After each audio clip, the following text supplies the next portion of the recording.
with our webinars. So thank you all so much for coming today. For those who don't know me, my name is Megan. I'm part of the board of WeInvest, and it's been a real pleasure. I'm so grateful to Susana and Marta for having created this community, which has been an incredible resource for me as someone who only moved to the region a year ago. I feel I've made not only a number of sort of colleagues, but friends, very good friends through this community. And for the opportunity to serve as part of the board has been incredible. And so welcome to part 2 of what, we were thinking this would be a 2-part series, but as we've been discussing with Victoria and JP, it feels like, and also some of the thoughts that, you guys have thrown into the chat, it feels like this is probably will take on a life of its own in the future. But for now, part 2 of 2 on some of the lessons that have been learned through, the decades that both Juan Pablo and Victoria have had working as lawyers in Latin America, cross-border, on the side of entrepreneurs, on the side of investors through PAG Law. And so really we're super grateful to have them with us here again. And I'll let them take it away from here. Oh, great, we appreciate it. We got 6 or 7 sort of questions on the legal side that we were asked to sort of focus on. The first one we're going to chat about is term sheet blunders. As for the people who don't know us, it's a real pleasure. Victoria and I began working together 20 years ago. She had recently graduated from Harvard, and I was building the legal team at Patagon, which was sort of the first fintech before fintech actually had a name. We thought we were an online bank in Latam. And Victoria and I have been working together ever since. We've advised over 500 tech-enabled companies from Latam in the last 5 years, including Mercado Libre, Open English, 99 Taxis, Gympass, etc. So this presentation is partially legal. A lot of it is just business advice that we've seen. And as they say, you get what you pay for. So this is free. So, take everything we say with a grain of salt. We're fairly opinionated, pero no somos dueños de la verdad, tampoco. Or, so we're very, we're very understanding that in tech, there's sort of rules of thumb, but like all rules, they're rules meant to be broken. So let's start with term sheet blunders. And Vic, I think you can unshare your screen while I talk about this.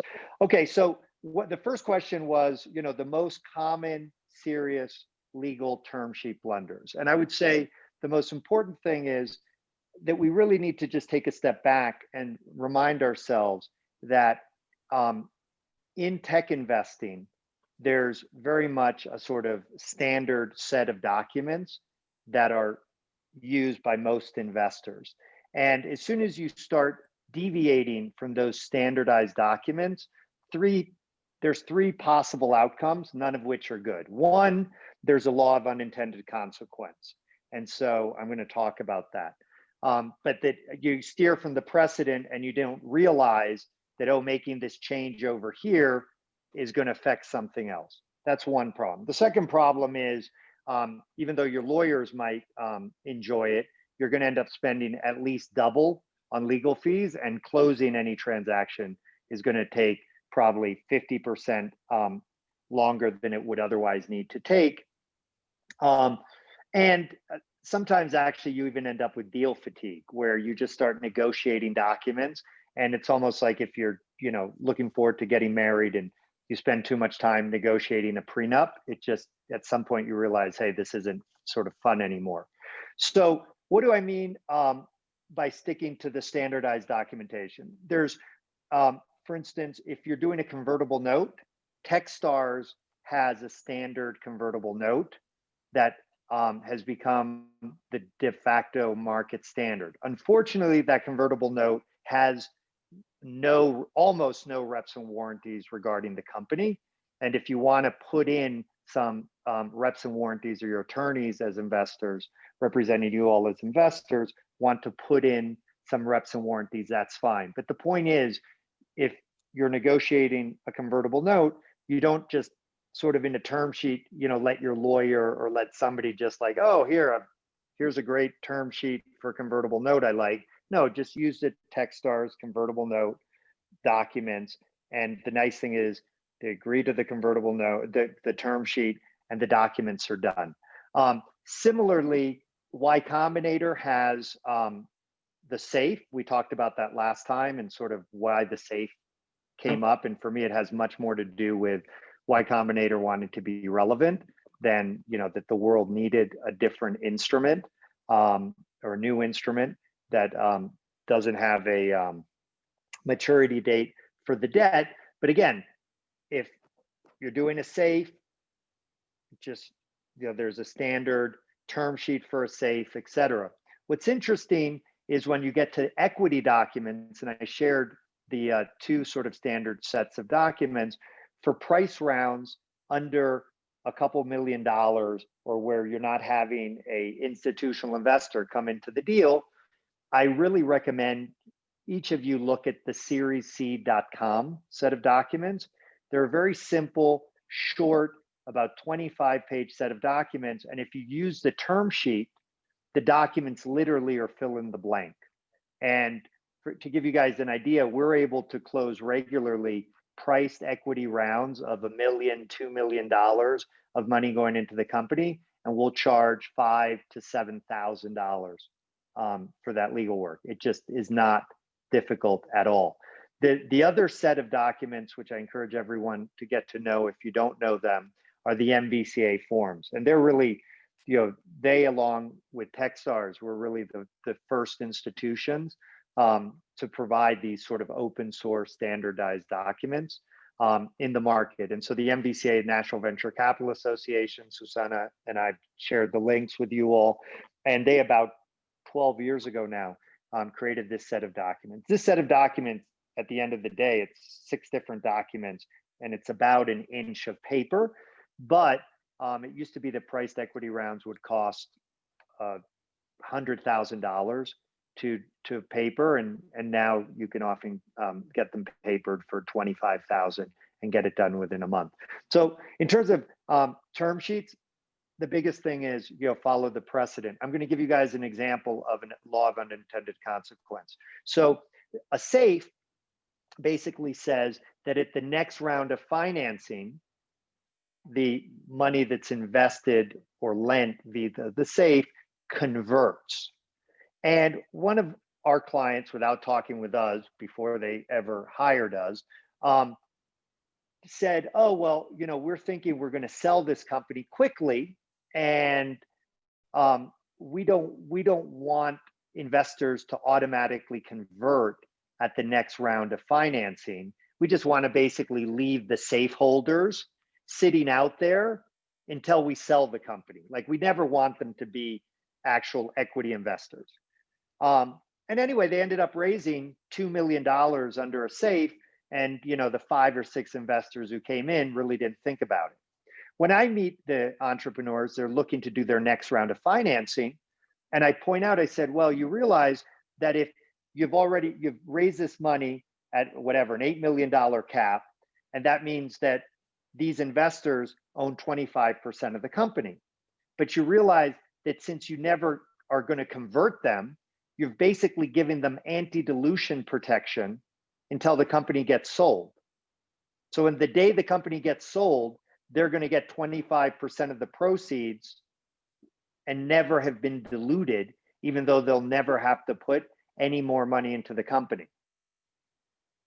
The entrepreneur almost had a heart attack when she realized that giant mistake she had made. And she had lawyers involved who in theory knew something about venture capital, and they did not realize this law of unintended consequence. So again, the biggest blunder I see people make over and over is they either get creative themselves, or more often than not, they let their lawyers get creative, veer away from the standardized documentation, And then we end up in situations, law of unintended consequences, spending double or triple to paper the deal than what we need to, and taking much more time in order to get the deal done. So that's it, Vic. What are the most common serious cap table blunders? I want to show the beautiful. Sorry that I'm technology challenged, but I hope you can see it.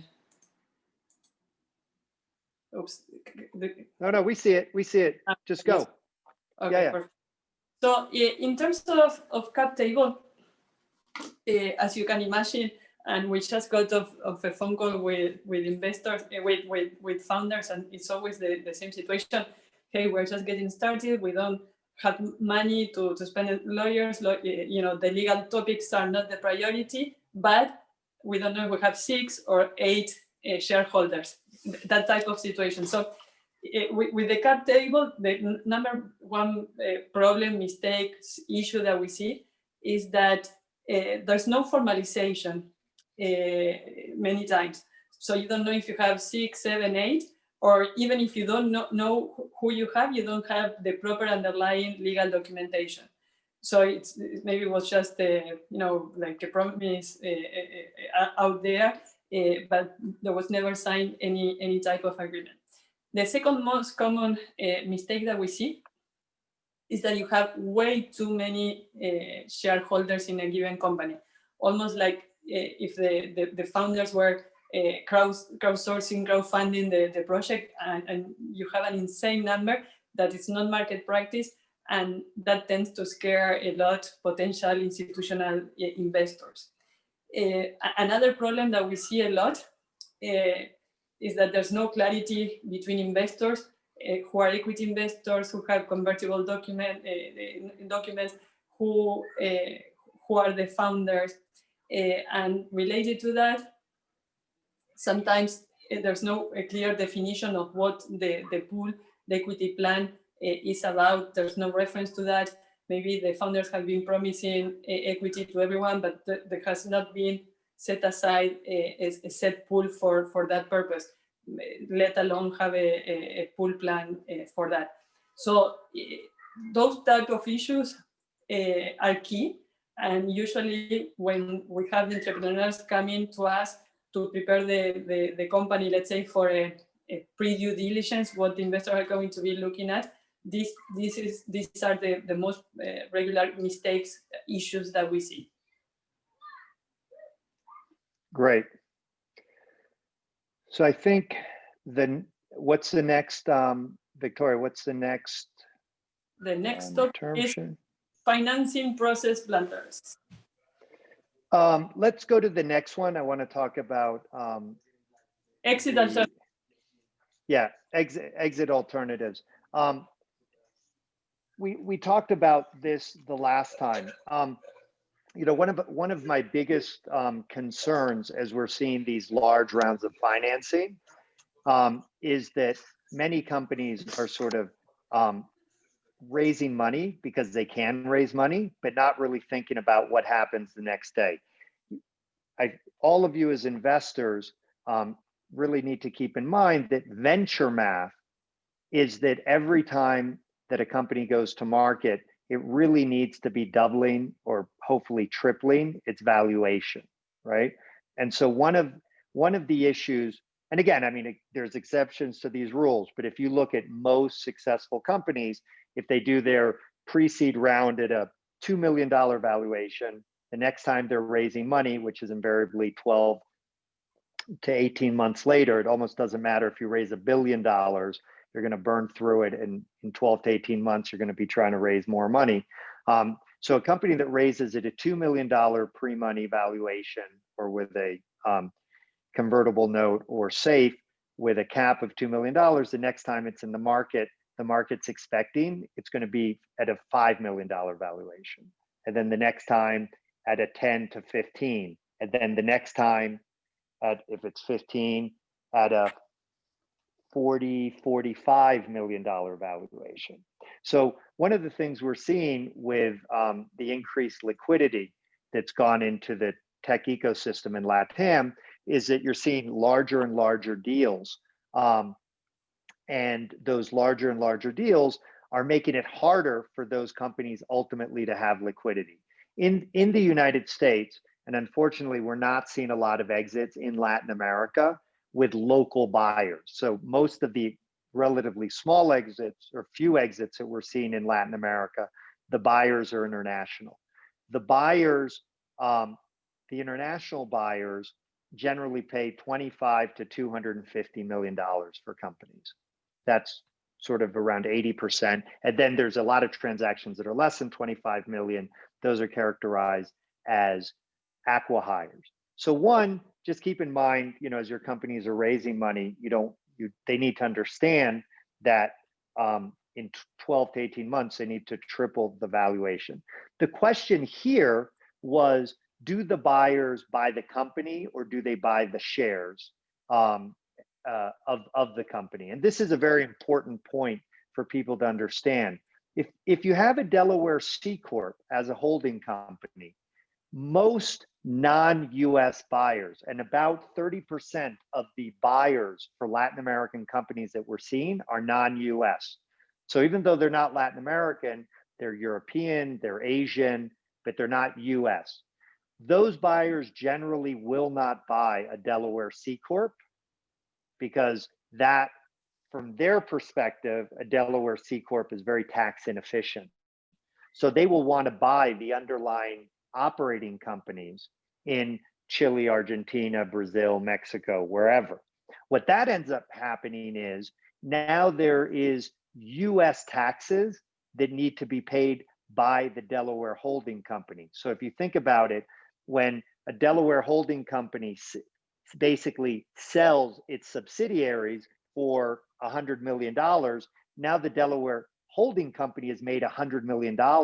It has to pay 30% tax or more, corporate tax, on that money, or actually a little less, 25%. Sorry, I'm just thinking before the changes in the tax code, but it's still, you're paying US tax on that sale. If the holding company is non-US, Cayman, there's no taxes due on a sale, whether the Cayman entity is sold or the underlying subsidiaries are sold. So one thing you often see when you're dealing with US lawyers who aren't sensitive to the issues of non-US founders, they will just sort of push people to a Delaware C Corp, and they'll sometimes even say, oh, it doesn't matter on an exit, there's no taxes that need to get paid. Again, they're assuming that a buyer will buy the US holding company, which is often not the case.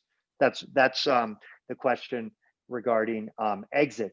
Susan asked a question about crowdfunding, and we're definitely seeing increased interest of companies raising money through equity crowdfunding. Up until a few months ago, there was about a $1,060,000 limit in terms of how much money you could raise via crowdfunding from non-accredited investors. Now, that number, I believe, has been raised to $5 million, and you're seeing a lot more interest in equity crowdfunding. The big problem with equity crowdfunding is you have traditionally ended up with I literally have a client who ended up with over 1,000 shareholders on her cap table.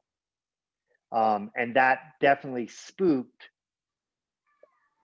institutional investors from investing into her company. There has now been a change that basically those investors are not allowed to invest in an SPV.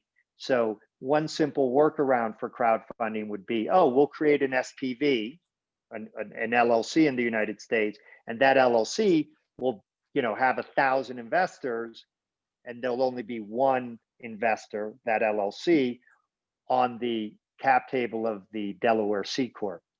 Unfortunately, the crowdfunding rules do not permit that, and they actually expressly state that crowdfunded investors have to own their interest directly in the company.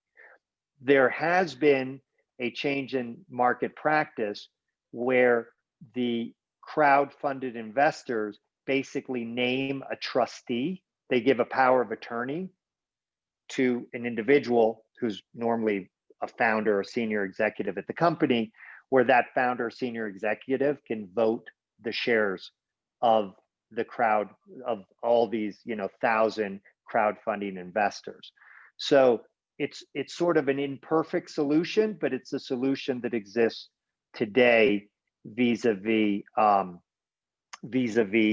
crowdfunding. The other thing, a couple of people have sent questions asking about Panama and other jurisdictions for Latin American entrepreneurs. Here's the reality, and I've written articles about this. You can look them up in Latam list. 74% of founders who are raising from Latin America, who are raising between $1 million to $10 million, 74% from Spanish-speaking Latin American countries use Delaware C Corp as the holding company. 25% use Cayman, and less than 1%, fewer than 1%, use another jurisdiction. For Brazilian founders, it's about 50-50, Delaware, Cayman. The reality is, a year or two ago, Y Combinator came out with an edict saying they will only invest in Delaware, Cayman, Canadian, or Singaporean companies. So there's only 4 choices vis-a-vis Y Combinator. And basically the whole venture capital industry said, okay, Y Combinator set that rule. And if you talk to virtually any fund, unless you're doing $100 million raise and you have a lot of competition for investors to get into your company, the reality is you only have 4 choices: Delaware C Corp, Canada, Cayman, or Singapore. And for Latin America, you really only have Delaware and Cayman. I mean, you can certainly explore Canada, and there are some Brazilian founders who've used Canada, but that's very unusual, but it is done occasionally. And we have seen Singapore, but only when the Latin founder has a natural interest going into Singapore. So again, as is often the case in venture capital, it's sort of a herd mentality on the legal documents. And given that Y Combinator has come out with Delaware, Canada, Cayman, and Singapore, that's really the only alternatives worth considering. And again, for Latin founders, it's really Delaware and Cayman. Vic, what's our next topic? So the next topic was the most common mistake that we see in the actual financing documents and when dealing with the closing. And going back to your point, Juan Pablo, about the herd mentality that we find in venture capital, sometimes we see cases that, for obvious reasons, maybe the entrepreneurs don't have the money, they're trying to be cost efficient, they end up not seeking legal advice in the jurisdiction that they're trying to work. So in other words, they work, let's say, with Latin American counsel to get legal advice to do contracts, financing, etc. in the US. And sometimes there are also unintended consequences in that when it's important, it has an impact. And I'm going to give you some examples. So as Juan Pablo was mentioning in the very first point with the term sheet and the actual documents, there's no point to reinvent the wheel with those. We have all these templates that have been developed by the industry that set the market standard, the market practice, the market terms. So there's no need to get creative there. And more often than not, we do see, especially with counsel from Latin America, people who are not familiar with the terms that are market, trying to bring up interesting new topics that eventually does not benefit the entrepreneur and the company. Another way where we see that sometimes they try to cut corners is in the incorporation process. So incorporating a company as such is not rocket science, but having the company ready to be operational, to be ready to get the funding requires a little bit more of know-how. So a lot of clients will go to open the companies with with corporate service entities such as Stripe, but sometimes, since they are not US people, they don't see, they cannot access a EIN, and without the EIN, they cannot open a bank account, and that generates delay in the financing process. Another common mistake that we see a lot is trying to develop the shareholders agreement in Argentina and expect that with a simple translation of it, it's going to work in the US. The format is not market practice. A simple translation does not cut it. And when you have this herd mentality, institutional investor looking at those documents, it makes a lot of noise, and it's really a waste of time. Most of the time when we have clients coming here and say, okay, we already have a shareholder agreement, it was prepared in Argentina, it's like, it won't work. You need something. The company now is a US company. It's going to be more efficient for you if we start off the proper template thoughts in English under US law than to try to reinvent the wheel otherwise. So if there is one message that we would like to convey, it's continue the standard, the market practice. Don't try to get creative with this. Get creative with your business, with your operations, with your ideas, but not with the legal documents, because what may seem to be a shortcut in the long run is going to cost you definitely more money, and it's going to make you waste your time. And as a follow-up to that, for those of you who don't know Stripe, Stripe was set up by one of the founders of PayPal. It's a great platform to create companies in the United States. We actually use the platform sometimes to create companies for founders. And what they do is they offer as part of their service the opening up of a bank account, which is great, and also give credit card processing. So a lot of founders, and I get it, get very excited by that, and they're like, oh my God, I don't really need a US lawyer anymore. I can just do it directly with Stripe and save a bunch of money. And that's great. And if it worked like that, we'd be all for it.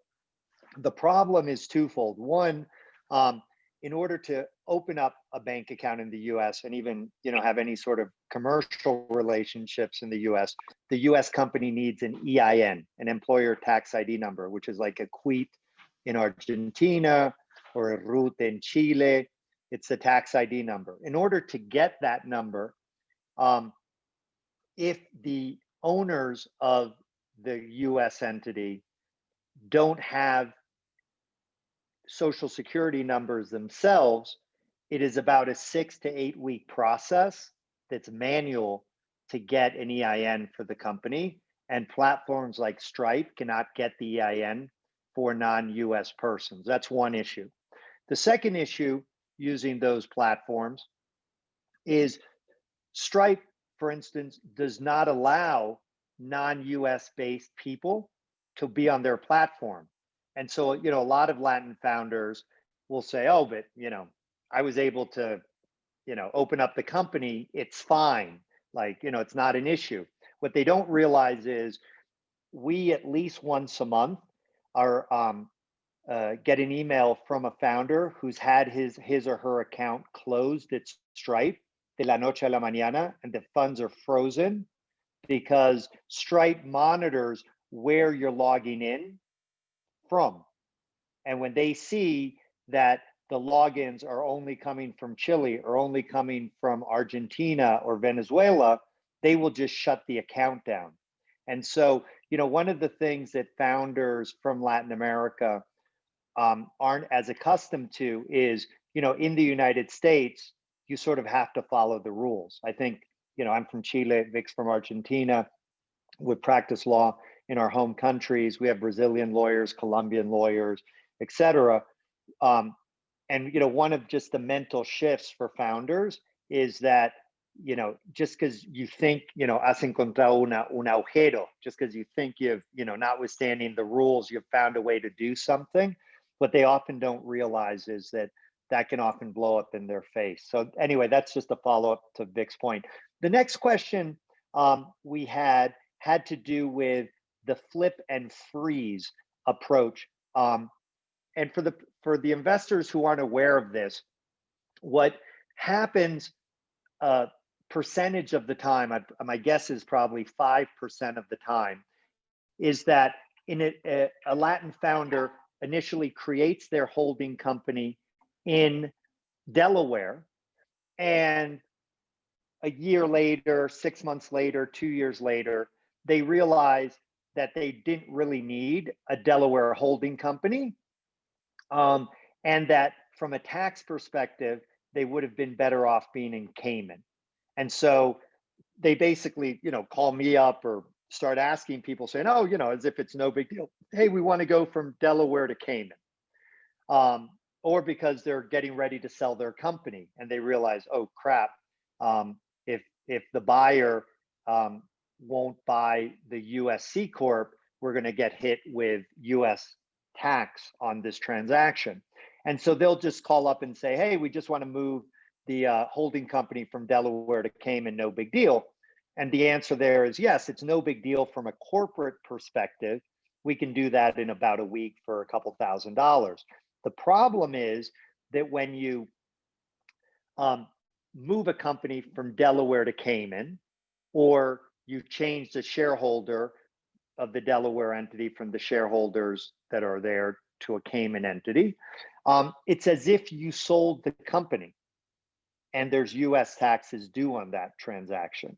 And so if you think about it, if I have a company that last round of financing, we raised money at $10 million,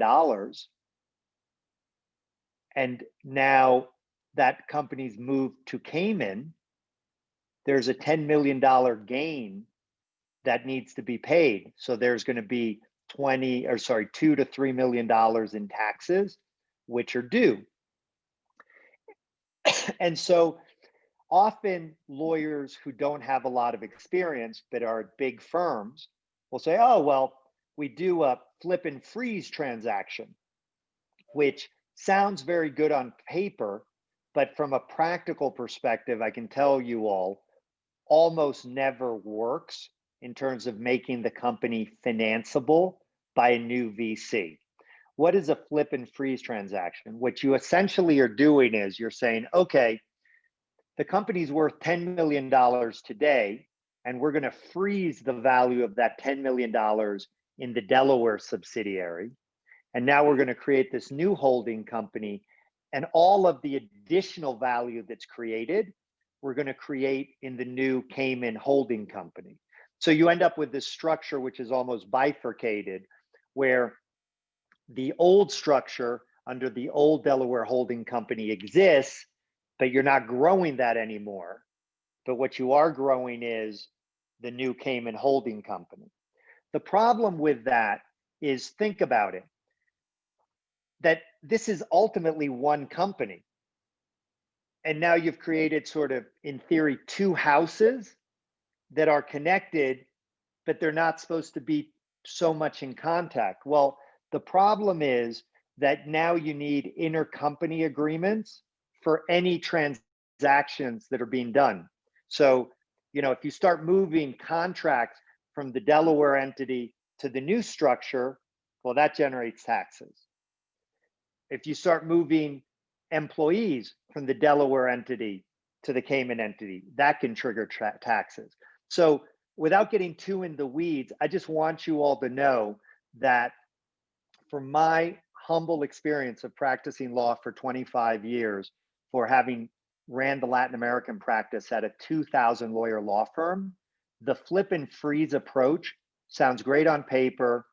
The lawyers love to analyze it because they're going to be able to charge your clients $25,000 to $50,000 for tax structuring, but it will not work. It will not make the new holding company financeable by any sophisticated VC, because any sophisticated VC is going to look at that structure and realize that it's untenable in terms of creating value.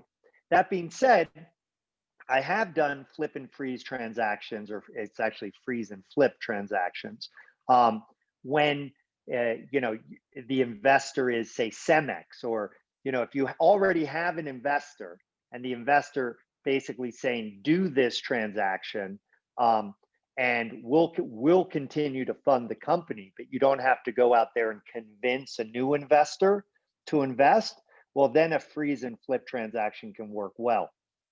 Very quickly, in case somebody's interested, what's the alternative? If your point is, okay, hey, I like this company, they screwed up, they went straight into Delaware. There's no reason why they're in Delaware, and I want to get them out of Delaware before I invest. What can they do?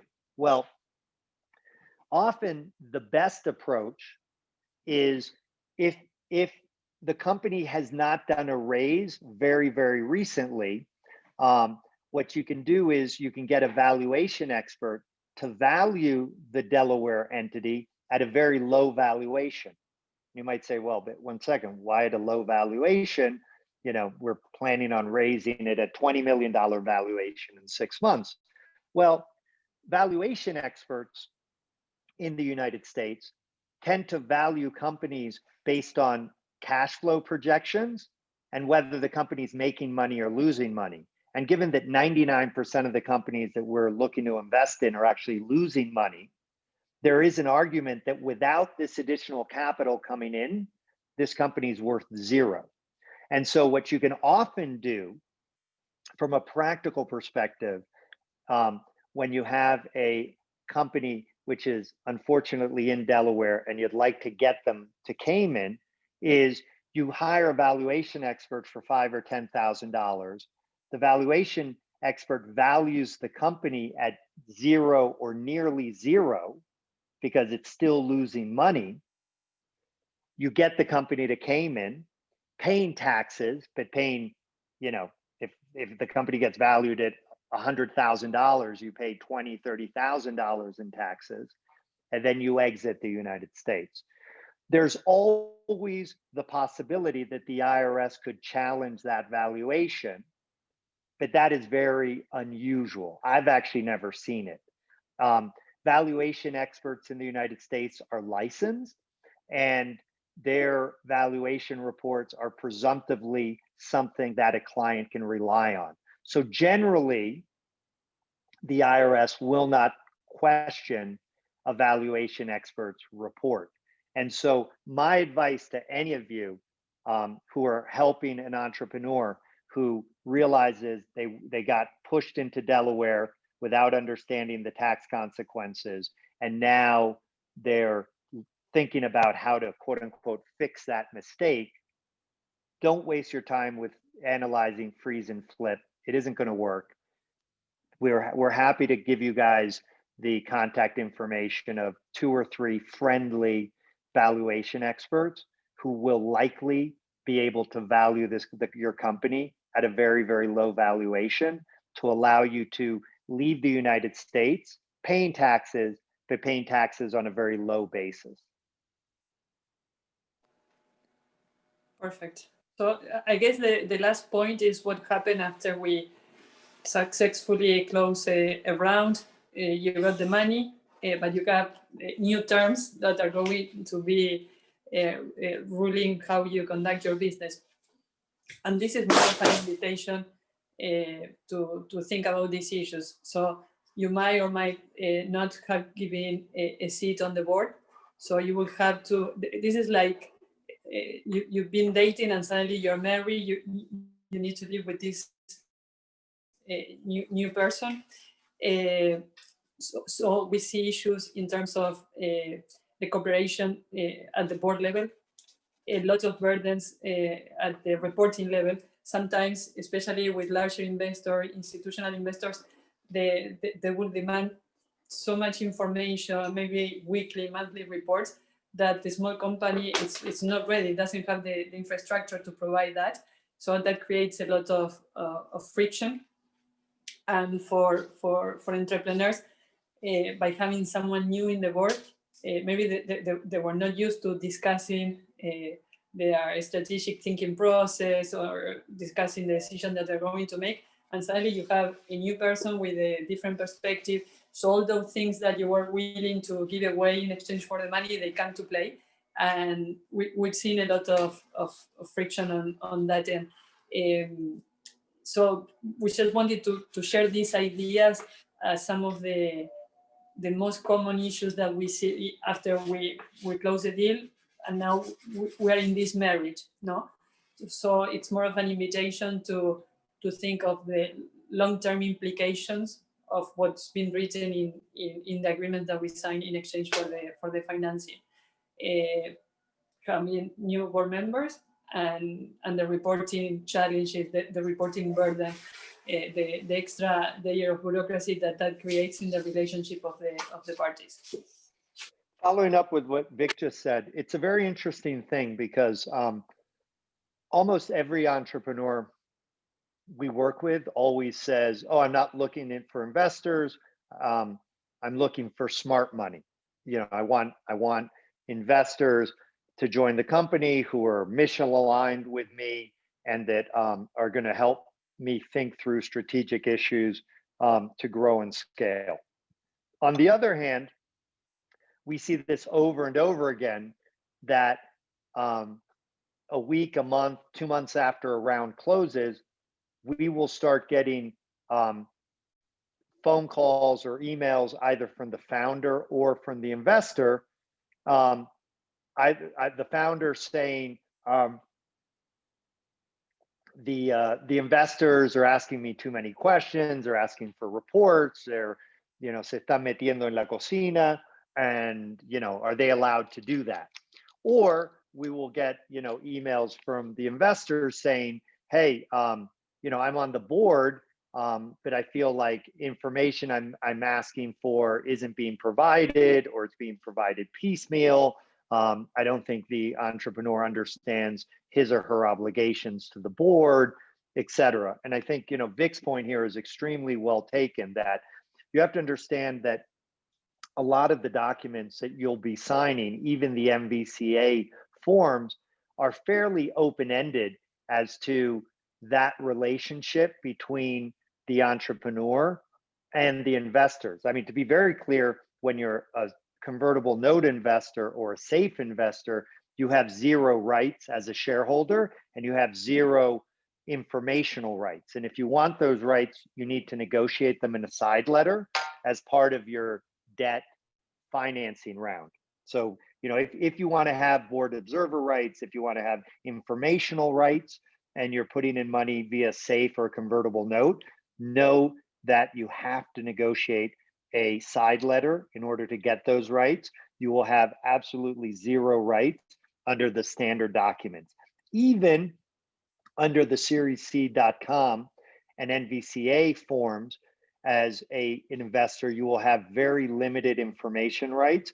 And even as a director, sometimes you have less ability to get information from a practical perspective than you would normally think. The nice thing is, again, people might say, okay, I need a side letter, and then, you know, your lawyer just starts drafting something and, you know, charges a lot of money and you have to negotiate it. Guess what? The NVCA forms have a standard side letter.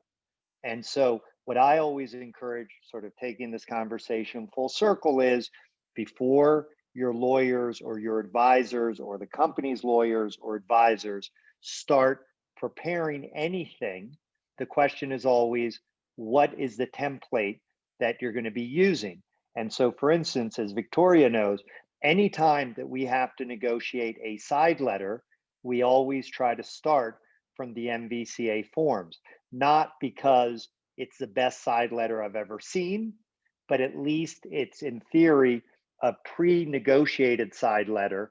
And so instead of the negotiation being that, you know, the investor asks for something way off market and overly broad, the company offers much less than that, and then there's this ping pong game going back and forth, and we all sort of know we're going to end up here in the middle.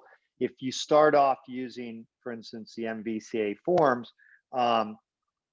the you end up starting with a document which is much more in the middle, and instead of maybe 3 rounds of negotiations or 4 rounds of negotiations to finalize the documents, maybe you just need one. I just saw that Susana, we have 10 minutes left. And Susana asked about the ILPA. Are you talking about, Susana, the Institutional Limited Partners Association documents? So I realize that even though they do share some documents, that's not focused on the companies, but the funds and the investors. So no need Yeah. to address that.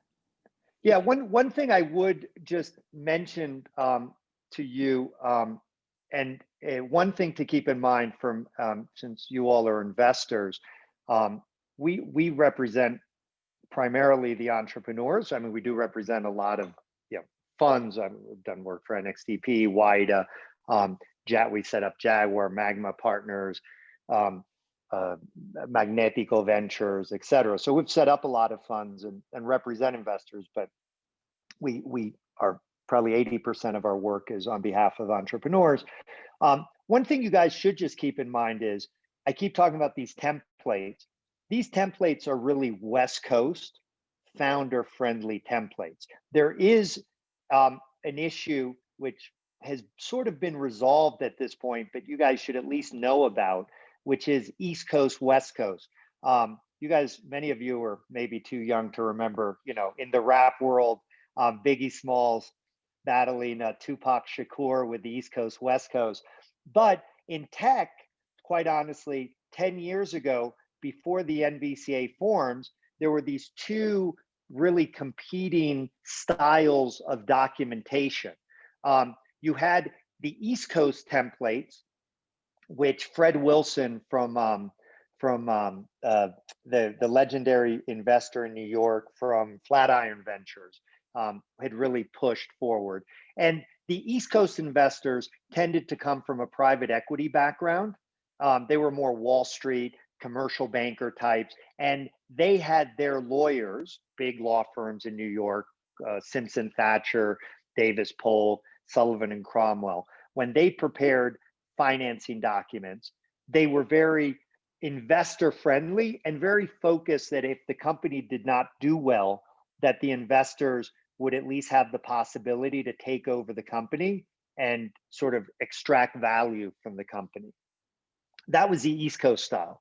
West Coast style documents were, from the East Coast investors' perspective, ridiculous, that they were way too founder friendly. They didn't have nearly enough controls on the founders. They, if a company didn't do well, there was no ability for the investor to try to sort of wrestle control and impose adult supervision, et cetera. And I'll tell you that the SAFE is the ultimate West Coast founder-friendly document there is. I, as an investor, do not invest in safes. I just, again, the fact that you have situations today of very successful companies that invested, that receive money via safes, and because they've never raised any additional money, because they've become, cash flow positive or net income positive very quickly, and that those investors are maybe never going to get paid back, even though the company might be worth $1 billion, seems to me an absurd result. What's interesting, as we talked about last time, was that I think Y Combinator, realizing that the safe is so founder friendly, now they're doing post-money safes, which is almost like, adding, a carrot, ground up carrots to a brownie recipe to make it, make the brownie slightly more healthy. It's almost like Y Combinator, by saying, okay, we're going to do post-money safe valuations, is trying to take the ultimate founder-friendly West Coast document and putting a little carrot into it to make it more acceptable to an investor. But anyway, I'm just pointing out that you should keep in mind that there still is some variance between what East Coast investors and what West Coast investors are sort of looking for. All of the documentation that I recommended, and it really is the gold standard of open source documentation, all of that documentation is West Coast style documentation, and it's all founder friendly documentation. When Susana asked, should you walk away or not invest in a company that's safe funded? No. Listen, I mean, here's the good news. If you're investing, if a company raised money vis-a-vis a safe, and you're investing in a priced equity round that's going to convert the safes into equity, I mean, you sort of don't care. And again, I always say that, I said at the beginning, yo no soy el dueño de la verdad. I, could have invested in Uber at a $65 million valuation, and it was like, I didn't like the instrument. And plus I said, oh, I'm an early stage investor. This is, a middle stage company, and so you can definitely, try to have a rule like, hey, my rule is I don't like safes. If I find a company super compelling, I will invest through a safe, but it's something I try to avoid. And I do think, once you're talking about a post-money safe, I mean, if I were you all, I would try to just convince the entrepreneur, say, hey, let's do a convertible note with a cap. We'll do it pre-money. But at least, that way, that if the company after 2 years, hasn't done a round, at least you can start trying to get your money back. I see that we have a question from Rebecca. Thank you. So now, really related to this note, I live in the West Coast, and early stage investors have become pretty allergic to safes these days. But the real reason why we sometimes do invest in safes is because we have no leverage when the founder has a lot of power or leverage, right? But also because doing a price round does cost quite a lot of money, given the legal costs here in San Francisco. But I was actually surprised to see that in Latin America, safes are widely accepted. Even though doing a price round, with the legal costs in Latam are pretty reasonable. So I just wonder if this is an issue of education, or why is that safes are actually quite popular and many investors seem to be absolutely okay with it. Yeah, that's a great question. So I'd point out two things. One, if you use the Series C.com documents, you can do a price equity round for $5,000-$6,000. And Ted Wang, who was at Cooley at the time, and he was Facebook's lawyer and very well-known guy. He ended up actually living in Argentina. He put together the Series C documents precisely to close the gap between doing a priced equity round and a convertible note. So, that gap, if you use the Series C documents, has narrowed. But Rebecca, that's a great question. Unfortunately, in Latin America, as happened in the United States, there's sort of this attitude that anything that's new must be better. And so when the SAFE came out about 5 years ago, the reality in the United States, as well as in Latin America, one day to the next, everyone was using SAFE. I mean, it was like for about 6 months, 80% of the debt deals we saw were done with a SAFE, not with a convertible note. And I would point out to investors, I'd say, I hope you realize a SAFE is worse for you than a convertible note. But it was almost like, with the new iPhone, where you just upgrade because you just assume it's better, even if objectively it's not better. It was almost the same thing happened with safes. And what I'd say, Rebecca, is in the United States, people, the investing community, there's a larger, more sophisticated investing community. I mean, obviously what Susana and Marta and the people who set up WeInvest are trying to do is bring the best practices that people like you are seeing in Silicon Valley to investors in Latin America. And I think what you've seen, quite honestly, is people in Silicon Valley realize more quickly that the SAFE is really not a better investment, a better vehicle than a convertible note. And I think in Latin America, what happens a lot of times is that the entrepreneur will just say, oh, we're using a safe, it's a Y Combinator instrument, and just sort of bullies the investors to accept it. And then my last, I know it's 2 and we try to be very clear on time. The KISS document, the KISS is keep it simple, stupid. It was basically, I was there when it was created. I was representing 500 startups. And I mean, it was literally, and I know the general counsel of 500 startups at the time, he was a great guy. What happened was Techstars had, the standard convertible note. Y Combinator comes out with the safe. Everyone starts using the safe. And I think 500 felt like, what about us? We need to have our own instrument.